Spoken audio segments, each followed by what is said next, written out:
Yes, oo, mga last month siguro yun, no? Nagsabi siya kay Veronica, kay Kitty, na gusto niya sana na personal kami makausap.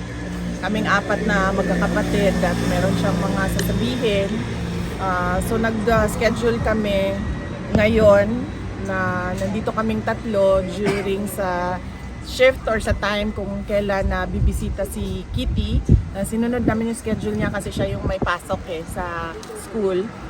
So sumabay kami sa kanya. Tapos ayun, binigyan kami, nagpapasalamat kami sa ICC, sa detention unit, dahil pinayagan nila na 4 na adults sabay-sabay na bumisita.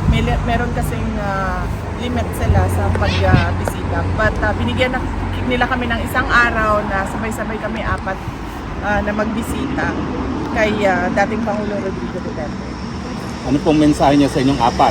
Yung ma-share niyo lang na hindi naman masyado personal. As a father, yun yung message niya bilang ama, personal na buhay namin at sa politika, no?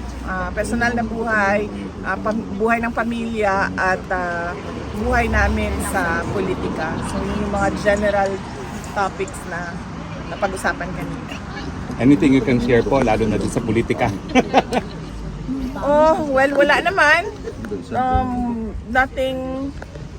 Nothing about the future, no?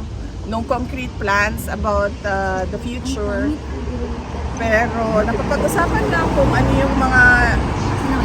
yung mga nangyayari ngayon at ano yung posibleng mangyari bukas sa susunod na taon, in 3 years from now. So yun yung mga napag-usapan kanina. VP Inday, what is the reaction of your father when he saw his 4 children for the very first time since his illegal detention inside the ICC detention facility? Masaya siya. He's been informed of it since Friday of last week, nung 3 na kami ang bumisita at sinabihan na siya na nag-aantay na lang ng isa.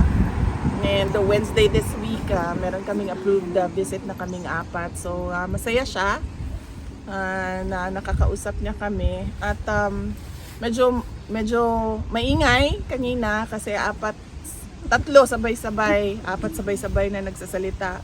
At some point, sinabi ni Basti na hindi na ako magsasalita kasi walang nakikinig sa akin. So, medyo siguro na-miss niya yung ganon na discussions, na labo-labo, sabay-sabay nagsasalita lahat. At masaya siya na nakabisita kaming 4.